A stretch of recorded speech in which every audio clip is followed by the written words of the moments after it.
குடும்பத்தில் ஒருவரை இழப்பதன் வலி எப்படி இருக்கும் தெரியுமா? ஒரு நாளில் அந்த வலி தீராது. காலமெல்லாம் அழுது புரண்டாலும் மாண்டவர் மீள்வதில்லை.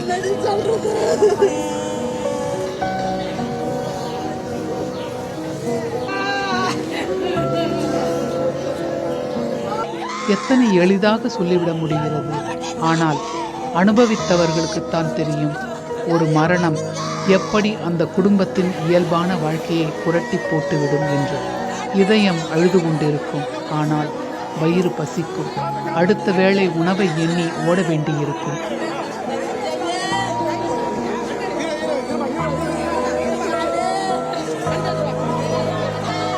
மறைந்தவர்களை மனதில் வைத்து இருக்கும் நாட்களை கழிப்பது பெரும் துயர். கள்ளக்குறிச்சியில் இத்தனை உயிர்கள் பறிபோயிருக்கின்றன.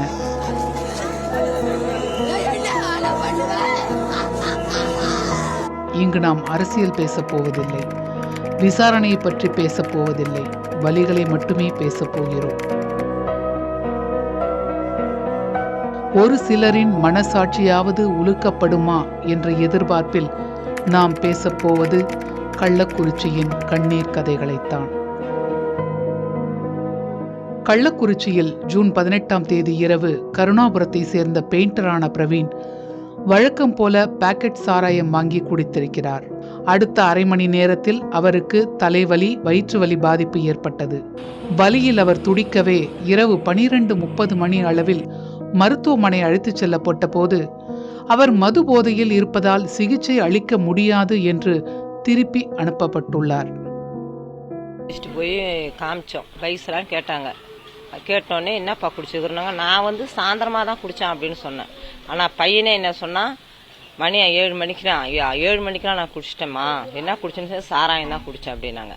நான் அழிச்சிட்டு போய் ஊசி மட்டும் போட்டாங்க குளுக்கோஸ் போடுறதுக்கு. ஊசி போட்டு இந்த 5 விரல்லையும் ஊசி குத்தி குத்தி குத்தி குத்தி பார்த்தாங்க. வலிக்கு தப்பான்னு கேட்குறாங்க. அவனுக்கு வலியெல்லாம் இல்லை. அதனால் போதை அதிகமாக இருக்குதுமா, போதையால் நாங்கள் கவனிக்க மாட்டோம், கவனித்து பார்க்க முடியாது அப்படின்னு அவங்க சொன்னாங்க. அவன் வலி தாங்க முடியாது, எண்ணி வர பிடிச்சிட்டு ஈக்குறான், கெட்ட கெட்ட வார்த்தையில திட்டுறான். பார்க்க சொல்லுமா. நானும் ஓடி ஓடி போய் சொல்கிறேன், சார் கொஞ்சம் பாருங்க சார், பாருங்க சார், பாருங்க சார். 10 மணிக்கு தான் வருவாங்க, இல்லைன்னா வெளியே கொண்டு போ. எங்க ஊருன்னு கேட்டாங்க. கள்ளக்குறிச்சி தான் சார். அப்போ வீட்டுக்கு கொண்டு போங்கம்மா, உங்களுக்கு தொந்தரவு பண்றான்ட்டு இங்கே கொண்டு வந்து என்னை தொந்தரவு பண்றீங்களா நீங்க அப்படின்றாங்க. விளக்கமாத்தாலே அடிச்சேன், செருப்பால வர அடிச்சேன். குடிக்காதரான்னு இவன் மீறி பக்கத்திலே கடை இருக்கிறதால போய் குடிச்சிட்டான். அந்த சாராய கடையை ஒழிக்கணும் சார். பிரவீனுடன் இருந்த அவரது மாமா சுரேஷ் நள்ளிரவு 2 மணி அளவில் பிரவீன் வாங்கிய அதே பாக்கெட் சாராயத்தை வாங்கி குடித்ததில் அடுத்த அரை மணி நேரத்தில் அவருக்கும் அதன் தாக்கம் தொடங்கியது. பிரவீனுக்கு மருத்துவமனையில் சிகிச்சை மறுக்கப்பட்டதால் சுரேஷை நேரடியாக தனியார் மருத்துவமனைக்கு அழைத்துச் சென்றுள்ளனர். ஆனால் சிகிச்சை பலனின்றி காலை 7 மணி அளவில் அவர் உயிரிழந்தார்.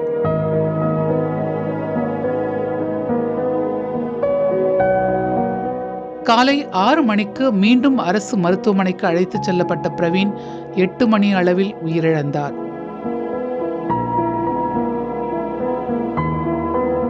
தினமும் இரவில் தந்தையோடு படுத்து உறங்கும் பழக்கம் கொண்ட 3 வயது 4 வயது என 2 குழந்தைகள் தந்தை இறந்ததை கூட அறியாமல் அப்பா எப்போது வருவார் என குடும்பத்தாரிடம் கேட்கும்போது சொல்வது அறியாமல் நிலை குலைந்து நிற்பதாக கண்ணீர் மல்க கூறுகின்றனர் பிரவீனின் குடும்பத்தினர். நைட் எப்பயுமே அவங்க அப்பா கூட தான் தூங்குவானுவேன். நைட்ல இருந்து எங்க அப்பா எங்கன்னு கேட்டுட்டு தான் இருக்கானுவேன். கேட்டு அழுவிட்டு இருக்கானுவேன். அவங்க அப்பா வெளியில போயிருக்காருப்பா, ஊருக்கு போயிருக்காருன்னு நாங்க சொல்லிட்டு இருக்கோம். உனக்கு போய் காலையில எழுந்தோடனே எங்க அப்பா என்னமா வராரு அப்படின்னு கேட்கறானுவேன். அதுக்கு என்ன பதில் சொல்றதுன்னு எனக்கு ஒண்ணுமே புரியல. அழுவுதான் வருது, வேற எதுவுமே பேச முடியல.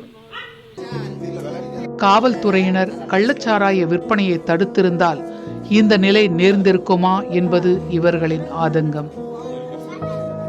கள்ள சாராயத்திலிருந்து தயவு செய்து எங்களை போல ஒரு தாயை இழந்து தகப்பனை இழந்து இப்ப இந்த சிறு வயது இந்த குழந்தை என்னங்க சார் ஏன் சார் இந்த மது இப்படி பண்ணிடுச்சு? இந்த குழந்தைக்கு இப்பயே தாய் தகப்பன் இல்லாத ஒரு சூழ்நிலை சார். தயவு செய்து இது தமிழக அரசு நல்ல ஒரு நடவடிக்கை எடுத்து கொடுங்க சார். இப்படி நான் எங்களை போல எழுந்து யாரும் நிக்க கூடாதுங்க சார். நீங்க எவ்வளவு எங்களுக்கு நிதி உதவி கொடுத்தாலும் ஒரு உயிருக்கு அது நிகரானதல்ல. ஒரு உயிர் இந்த பணத்தை எங்களை ஆறுதல் படுத்தாத. சுரேஷ் மற்றும் பிரவீனின் மரணத்தில் சந்தேகம் இருப்பதாக காவல்துறையில் உறவினர்கள் தரப்பில் புகார் தரப்பட்ட நிலையில் இருவரின் உடல்களும் பிரேத பரிசோதனை செய்யப்பட்டிருந்தால் அடுத்தடுத்த மரணங்களை தடுத்திருக்கலாம், காவல்துறையும் விசாரித்திருக்கலாம். ஆனால் இவை இரண்டும் நடக்காத நிலையில் இவர்கள் விஷ சாராயம்தான் குடித்திருக்கிறார்கள் என்பது யாருக்கும் தெரியவில்லை. அங்குதான் விபரீதம் அதிகரிக்கத் தொடங்கியது.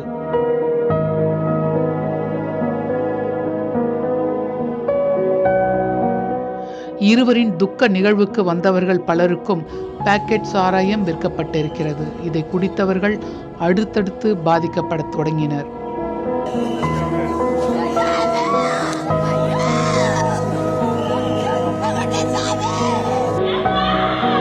நான் மாதாச்சேரி சேர்ந்தவங்க. எங்கள் ஊரில் முதல் நாள் நைட்டு இறந்துட்டாங்க. அவங்களுக்கு தெத்துக்கு இழவுக்கு போனவங்கள்ட்ட பக்கத்தில் இருந்தவங்க எல்லாமே அங்கே சாராயம் வாங்கியிருக்காங்க, கொடுத்துருக்காங்க. பாக்கெட்டாக கொண்டு வந்து வச்சுக்கிட்டு தெத்துக்கு வர்றவங்கள்ட்ட அந்த மாதிரி கொடுத்து அதே பழக்கமாயிருக்காங்க. அது போலீஸுக்கு தெரிஞ்சு தான் செய்கிறாங்கன்னு தான் நான் சொல்கிறேன். ஏன்னு கேட்டாக்கா எல்லாத்துக்குமே ஊருக்குள்ளேயே வச்சு விற்கிறாங்கன்னாக்கா அப்போ ஒருத்தர் கூடமா ஸ்டேஷனுக்கு சொல்ல மாட்டாங்க, சொல்லிருப்பாங்க. எல்லாம் மாமூல் கட்டிட்டு எல்லாம் வித்துக்கிட்டு இருக்காங்க. தெரியாம குடிக்கிறதுக்கு என்ன சார் பண்ண முடியும்? சொன்னா கேட்கணும். அதனால ஒரு தெத்துக்கு போனவங்க அவங்களே குடுக்கறாங்க, தெரியாம வாங்கி குடிச்சுட்டு வந்துடுறாங்க. அதுக்கு என்ன பண்ண முடியும்? வீட்டுக்காரங்க காலையில் டெத்துக்கு போன இடத்துல ஏதோ வாங்கி எப்படியோ குடிச்சிட்டாங்களாட்டு. அங்கேருந்து வரக்குள்ள கண்ணை மறைக்குதுன்னு சொல்லிகிட்டே வந்தாங்க. வீட்டுக்கு வந்ததும் சரி பசி மழக்கத்தில் தான் இப்படி இருக்கு ஆட்டுக்குது அப்படின்னு சொல்லி நான் தண்ணி ஊற்றிட்டு சாப்பிடுன்னு சொன்னால் சாப்பிட மாட்டேன்ட்டாங்க. படுத்தவங்க எந்திரிக்கவே இல்லை. வாந்தி எடுத்ததுக்கு பிற்பாடு திரும்பி மயக்கமாக வருதுன்னு படுத்தே இருந்தாங்க. அப்புறம் தாங்க நாங்கள் ஆஸ்பத்திரிக்கு கொண்டு வந்தோம். இறந்தவர்கள் விஷ சாராயத்தால் இறந்தார்கள் என்பது உறுதி செய்யப்படவில்லை என மாவட்ட நிர்வாகம் கூறியதாலும் காவல்துறையின் விசாரணை நடக்காததாலும் கருணாபுரத்தில் வழக்கமாக பாக்கெட் சாராயம் வாங்கியவர்களிடமே பலரும் வாங்கி குடித்திருக்கிறார்கள்.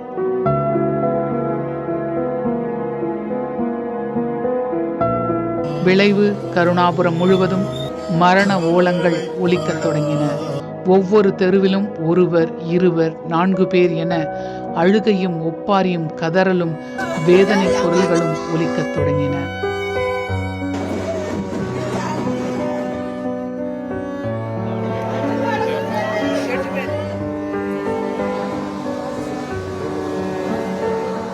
கள்ளக்குறிச்சி இதே இடத்துல கருணாபுரத்தை சார்ந்தவன் தான் நான்.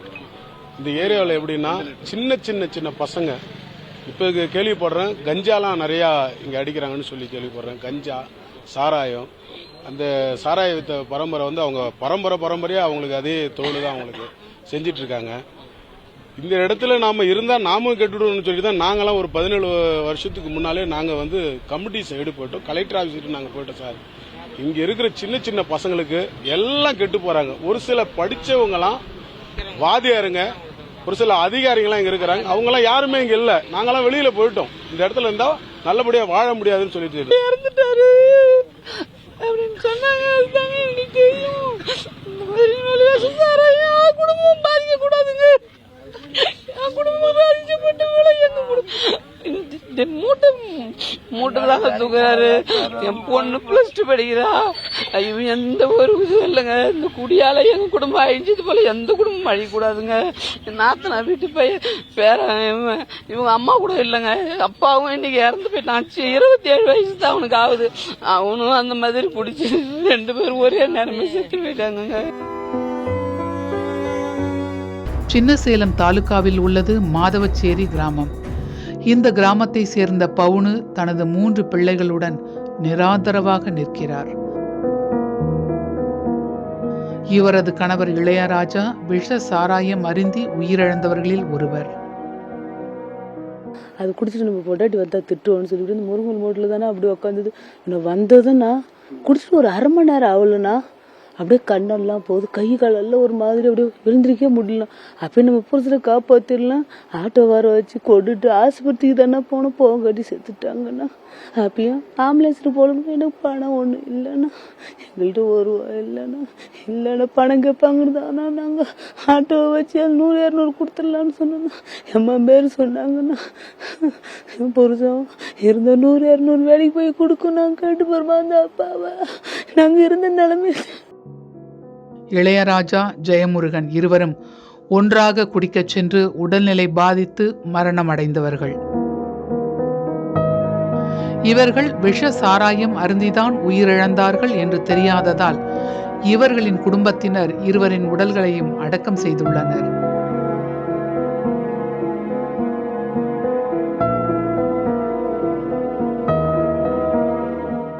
அதன் பிறகுதான் கள்ளக்குறிச்சி விஷ சாராய மரணங்கள் பற்றி தெரிய வந்திருக்கிறது.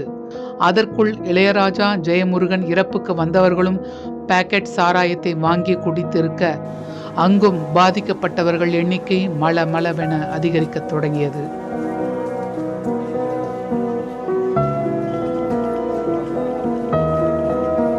இருவரும் விஷ சாராயத்தால் இறந்தார்கள் என்று தெரியாததால் இவர்களின் குடும்பங்களுக்கு அரசின் நிவாரணத் தொகையும் வந்து சேரவில்லை. ஜெயமுருகனின் மனைவி விஜயலட்சுமியும் தனது 2 மகன்களுடன் செய்வதறியாமல் கலங்கி நிற்கிறார். சாராயம் குடிச்சிட்டு வந்து வாந்தி எடுத்து கண்ணு தெரியலன்னு சொன்னாங்க. அடுத்து ஒரு 10 நிமிஷத்துல அப்படியே ஒரு மாதிரி ஆயிட்டாங்க. கலரெல்லாம் முகம்லாம் மாறி போயிடுச்சு. நாங்கள் ஆட்டோவில் கொண்டு போனோம், பாதி வழியிலே இறந்து போயிட்டாங்க. அப்புறம் நாங்கள் வந்துட்டோம் வீட்டுக்கு. எங்களுக்கு விஷ சாராயம் குடிச்சிருக்காங்கன்னு தெரியாமலே நாங்கள் அடக்கம் பண்ணிட்டோம். அடுத்தடுத்து எங்கள் ஊரில் இவங்க கூட குடித்தவங்களே செத்துட்டாங்கன்னு தெரிய வரும்போது தான் இவரும் விஷ சாராயம் குடித்தாங்கங்கிறதே எங்களுக்கு தெரியும். வருமானம் இல்லை, நாங்கள் எல்லாருமே பிள்ளைங்க 3மே படிக்குது, நான் வீட்டில் தான் இருக்கேன். எங்களுக்கு எந்த வருமானமும் இல்லை. என் பிள்ளைங்களை எப்படி நான் படிக்க வைப்பேன்னு தெரில. என் பிள்ளைங்க படிப்பு செலவுக்கு ஏதாவது உதவி செய்யணும் சார். விஷ சாராயம் அருந்தி உயிரிழந்தவர்கள் பட்டியலில் இளையராஜா, ஜெயமுருகன் பெயர்கள் இல்லாததால் அரசின் நிவாரண உதவி கிடைக்காதது குறித்து புதிய தலைமுறை செய்தி வெளியிட்ட நிலையில் இவர்களின் உடல்களை தோண்டி எடுத்து உடற்கூராய்வு செய்ய மாவட்ட ஆட்சியர் உத்தரவிட்டார். இதில் இளையராஜா உடல் தகனம் செய்யப்பட்ட நிலையில் ஜெயமுருகனின் உடலை தோண்டி எடுத்து உடற்கூராய்வு செய்ய ஆட்சியர் உத்தரவிட்டுள்ளார். கருணாபுரம், சங்கராபுரம், மாதவச்சேரி சுற்றுப்புற பகுதிகள் அத்தனையிலும் விஷ சாராய மரணங்களும் கண் பார்வை பறிபோய் உடல்நிலை பாதிக்கப்பட்டு மருத்துவமனையில் இருப்பவர்களுமாக அவலக்குரல்கள் எழுந்த வண்ணம் உள்ளன.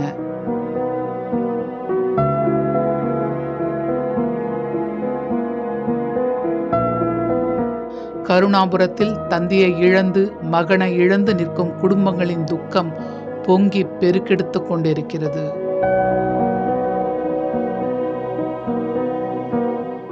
இதோ பெற்றோருக்கு ஈமக்காரியம் செய்யும் இந்த சிறுவர்கள் 9 மற்றும் 10ஆம் வகுப்பு படிக்கிறார்கள். இவர்களின் தந்தை சுரேஷ், தாய் வடிவுக்கரசியை இவர்கள் ஒரே நேரத்தில் இழந்திருக்கிறார்கள். பெயிண்டரான தந்தை வலியை மறக்க குடித்த நிலையில் டம்ளரில் ஊற்றியிருந்த விஷ சாராயத்தை ஓம நீர் என கருதி குடித்ததில் தாயும் உயிரிழந்தார். ஆதரவற்று நிற்கும் இந்த 3 குழந்தைகளில் மூத்தவரான சிறுமி கோகிலா 11ஆம் வகுப்பு படிக்கிறார்.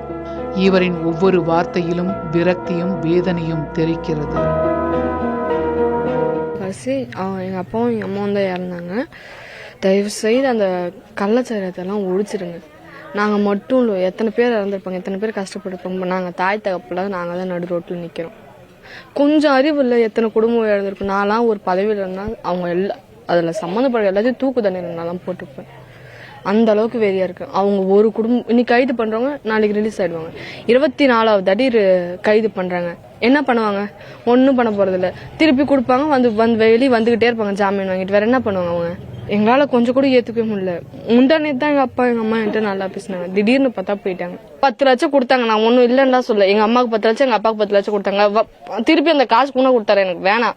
எங்க அம்மா அப்பா திருப்பி அவங்களால கொடுக்க முடியுமா? நாங்கள் அனுப்பி வச்சதெல்லாம் திருப்பி போயிடும். நாங்கள் எவ்வளோ சந்தோஷப்பட்டு வளர்ந்துருப்போம், எந்த அளவுக்கு நம்ம இப்போ இருப்போம். எத்தனை பேர் அழுதுருப்பாங்க, எத்தனை கதறல் கேட்டிருக்கோம் அவங்க காதில். அவங்க இப்போ வித்துட்டு எல்லாத்தையும் ஒடுங்கி வச்சுட்டு இப்போ போயிட்டாங்க. அவங்க திருப்பி நாளைக்கு வருவாங்க, அதே தான் திருப்பி பண்ணுவாங்க, தெரியாத பண்ணுவாங்க. அப்பயும் இப்படிதான் விட்டுட்டு உட்காந்துருப்பாங்க. எல்லாம் இன்ஜினியர் ஆகணும். தம்பி என்ன படிக்க வைக்கணும், 2 பேரும் கணவருக்கு 2 தம்பி என்ன படிக்க வைக்கணும், 2 பேரும் வக்கீல் படிக்கணும்னு எனக்கு ஆசை. தயவுசெய்து அந்த மது கடையும் சேர்த்து முடுங்க. அதுவும் விஷம்னா அதுவும் விஷம் தான். அது குடிச்சவங்க மட்டும் குடல்லாம் வேகாதா, சாக மாட்டாங்களா அவங்களும்? இந்த 3 பிள்ளைகளின் உறவினர்கள் இப்போதைக்கு துணை இருந்தாலும் எத்தனை காலம்தான் அவர்களும் கூட வர முடியும்? அவர்களும் தினக்கூலிகள்தான். இந்த குழந்தைகளை பார்த்து கொள்ளும் அளவுக்கு பொருளாதார பலம் இல்லாதவர்கள்தான். அந்த நிலைமைக்கு தான் இப்போ அந்த பிள்ளைங்க முன்னே இதுலேருந்து எப்படி வெளியே வரணும்னு தெரியலண்ணா. அந்த சின்ன பையன், அந்த 2 பிள்ளைங்க கூட கொஞ்சம் விவரம், அந்த சின்ன பையனுக்குலாம் சுத்தமாகவே இல்லை. காலைல டீ எடுத்து வைக்கிறான், அத்தை எனக்கு எங்கள் அம்மா டீ எடுத்து வைப்பாங்க அத்தை அப்படின்னு டீ கீழே தட்டி விட்டாரு, உறந்துருமா. என் தம்பி நிற்கிறான் அந்த இடத்துல வந்து என் தம்பியை கட்டி பிடிச்சிட்டாரு. எப்பா எங்கள் அம்மா எங்கப்பா, எப்பா எங்கள் அப்பா எங்கப்பான்னு அழுகுறான். அதெல்லாம் நம்மளால கேட்க முடியல. பெரியவங்களா இருந்தால் கூட பிரச்சனை, சின்ன பையனா அவங்க அம்மா இந்த கையை பிடிச்சி நசுக்குவான். அவன் கேட்குறேம்மா நான் யார் கைமா பிடிச்சிட்டு நான் தூங்குவேன்னு சொல்லுவான். ஒரு விதம் சொல்லும் போல நமக்கு அடி வேலை பத்துட்டு எறியணும்.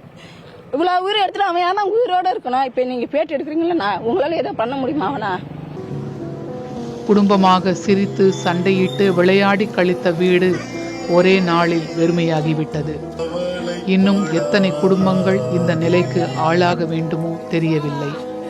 கள்ளக்குறிச்சி, கருணாபுரத்தில் எங்கு திரும்பினாலும் சோக கதைகள்தான். தினமும் பார்த்து பழகியவர்களை இழந்த வேதனை ஒவ்வொருவர் முகத்திலும் படிந்திருக்கிறது. வழக்கமாக குடிப்பவர்களில் ஒரு சிலர் இந்த விஷ சாராயத்திலிருந்து தப்பி இருக்கிறார்கள். ஒன்றாக பழகிய சொந்தங்களை பறிகொடுத்த அச்சம் ஒருபுறம், இனி குடிக்கவே கூடாது என்ற தீர்மானம் மறுபுறமுமாக இவர் சொல்வதை கேளுங்கள்.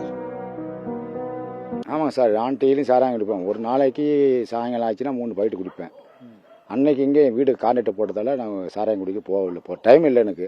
6-8 மணிக்கு மேலே நான் ஒன்ஸ் கடைக்கு போயிட்டேன். அன்னைக்கு குடிச்சிருந்தேன்னா எனக்கு காலையை புண்ணியத்தில் நானும் இது கூட சேர்ந்துருப்பேன். அன்னைக்கு மொத்தம் 6 பேர் செத்துருக்காங்க, 21 பேர் பெட்டில் இருக்காங்க மாதவச்சேரி கிராமத்தில். இதுதான் எங்களுக்கு கூலி வேலை செய்கிறவங்களுக்கு எங்களுக்கு இதுதான் பெட்டுன்னு நாங்கள் ஓடினோம். அன்னைக்கு இங்கே என்ன என் அதிர்ஷ்ட நேரங்களாம் சூழ்நிலையில் என்னால் போக முடியல. நான் குடிச்சிருந்தேன்னா நானும் அதில் ஒரு ஆள் போயிருப்பேன். இறந்தவர்கள் அத்தனை பேரும் சாமானியர்கள், விவசாய கூலி தொழிலாளர்கள், பெயிண்டர், கட்டட வேலை செய்பவர்கள் என பெரும்பாலும் உடல் உழைப்பு தொழிலாளர்கள். இவர்களால் அரசு மதுபான கடையை நாடக்கூட போதிய வருவாய் இருப்பதில்லை. மலிவு விலையில் கிடைக்கும் மதுவால் இவர்கள் வாழ்க்கையை தொலைத்திருக்கிறார்கள். ஏன் கள்ளக்குறிச்சிக்கு இந்த நிலை? கள்ளக்குறிச்சி மாவட்டத்தில் நிகழ்ந்த கள்ளச்சாராய மரணங்கள் ஒட்டுமொத்த தமிழகத்துக்கும் அதிர்ச்சியும் வேதனையும் அளிச்சிருக்கு. ஆனால் இது இப்போ முதல் முறையாக நடக்கிற விஷயம் இல்லை. கள்ளக்குறிச்சி, விழுப்புரம் உள்ளிட்ட சுற்றுவட்டார மாவட்டங்களில் அடிக்கடி நடக்கிற விஷயமா இருக்கு. ஏன் அந்த குறிப்பிட்ட பகுதிகளில் இது அதிகமாக நடக்குதுன்னு தெரிஞ்சுக்கணும்னா அந்த பகுதி மக்களுடைய கல்வி, வேலைவாய்ப்பு, சமூக பொருளாதார சூழல் பற்றியெல்லாம் தெரிஞ்சுக்கணும். இப்போ இந்த துயரம் கள்ளக்குறிச்சி மாவட்டத்தில் நடந்திருக்கிறதால அங்கே உள்ள சூழலை பற்றி பார்க்கலாம். 2019ஆம் ஆண்டு விழுப்புரத்திலிருந்து பிரிக்கப்பட்டு புதுசாக உருவாக்கப்பட்டது தான் கள்ளக்குறிச்சி மாவட்டம். இதில் 2 வருவாய் கோட்டங்கள், 7 தாலுகாக்கள், 3 நகராட்சிகள், 5 பேரூராட்சிகள், 562 வருவாய் கிராமங்கள், 412 கிராம பஞ்சாயத்துகள், 9 ஊராட்சி ஒன்றியங்கள் உள்ளடங்கி இருக்கு. ஏற்கனவே ஒருங்கிணைந்த விழுப்புரம் மாவட்டத்துக்குள்ள இருக்கும்போதே பின்தங்கிய மாவட்டங்கள் பட்டியலில் கடைசி 5 இடங்களில் ஒன்றா இருந்துச்சு கள்ளக்குறிச்சி. குறிப்பிட்டு சொல்லணும்னா தனிநபர் வருமானத்தில் சரிந்த மாவட்டங்கள் பட்டியல்லையும் கள்ளக்குறிச்சி இடம் பிடிச்சிருந்தது. 2019-2020 கணக்கெடுப்பின்படி தமிழ்நாட்டுடைய சராசரி தனிநபர் ஆண்டு வருமானம் 2,36,783 ரூபாயா இருக்கும்போது அதில் சுமார் 55% கள்ளக்குறிச்சியின் தனிநபர் ஆண்டு வருமானம் இருந்தது. எக்ஸாக்டாக சொல்லணும்னா 1,30,103 ரூபாய் தான் கள்ளக்குறிச்சி மாவட்ட மக்களின் தனிநபர் ஆண்டு வருமானமாக இருந்திருக்கு. அந்த அளவுக்கு பொருளாதார ரீதியாக பின்தங்கிய மாவட்டம் தான் கள்ளக்குறிச்சி. கல்வியிலையும் கள்ளக்குறிச்சி பின்தங்கிய மாவட்டமாக தான் இருந்திருக்கு. 2011 கணக்கெடுப்பின்படி தமிழ்நாட்டுடைய சராசரி கல்வி அறிவு 80% இருந்தப்பவே கள்ளக்குறிச்சியின் கல்வி அறிவு 64% தான் இருந்திருக்கு. அதுலேயும் மலைப்பிரதேசத்தில் மாவட்ட சராசரியை விட குறைவாக தான் இருந்திருக்கு. பொருளாதாரம் கல்வி அறிவில் பின்தங்கி இருக்கிற இந்த மாவட்டத்துடைய பிரதான தொழில் விவசாயம் தான். 2 சர்க்கரை ஆலைகளை நம்பி தான் கரும்பு விவசாயமும் செய்கிறாங்க. வேற தொழிற்சாலைகள் எதுவும் இல்லாததால கட்டட வேலை, பிற கூலி வேலைகளுக்கு வெளி மாவட்டங்களுக்கும் வெளி மாநிலங்களுக்கும் செல்லுற நிலையில தான் கள்ளக்குறிச்சி மாவட்ட மக்கள் இருக்காங்க. உள்ளூர்லையும் கூட கூலி வேலைகள் தான் செய்கிறாங்க. கள்ளச்சாராயத்தை தேடி போகிறதுக்கு அதுவுமே ஒரு முக்கிய காரணமாக சொல்லப்படுது. கடுமையான உடல் உழைப்பு சார்ந்த வேலை செய்கிறவங்க அந்த களைப்பும் வலியும் நீங்கள் மது அருந்துறத வழக்கமாக்கிக்கிறாங்க. அந்த வழக்கம் பழக்கமாகி நாளடைவில் அவங்க வாழ்க்கையோட கலந்துடுது. 2023-24 நிதியாண்டில் மதுவினால் ஏற்படும் தீமைகள் குறித்த விழிப்புணர்வுக்காக 4 கோடி ரூபாய் ஒதுக்கப்பட்டிருக்கிறது. இந்த தொகை கடந்த 2024 ஏப்ரல் மாதத்துடன் முழுவதும் செலவழிக்கப்பட்டு இருப்பதாக தமிழக அரசின் மது விலக்கு மற்றும் ஆயத்தீர்வைத்துறை அதிகாரிகள் தெரிவிக்கிறார்கள். அதன்படி மதுவிலக்கு எஸ்பிக்கு 15 லட்சம் ரூபாயும், ஒவ்வொரு மாவட்டத்திலும் விழிப்புணர்வு நிகழ்ச்சிகள் நடத்துவதற்கு 38 மாவட்டங்களின் ஆட்சியர்களுக்கு தலா 10 லட்சம் ரூபாயும் ஒதுக்கப்பட்டு இருப்பதாக அதிகாரிகள் தெரிவிக்கிறார்கள். அடிக்கடி கள்ளச்சாராய விபத்துகள் நடைபெறும் கள்ளக்குறிச்சி, விழுப்புரம் மாவட்டங்களில் அதிக அளவில் விழிப்புணர்வு நிகழ்ச்சிகள் நடத்தப்படுவதாகவும் மதுவிலக்குத்துறை அதிகாரிகள் தெரிவிக்கிறார்கள்.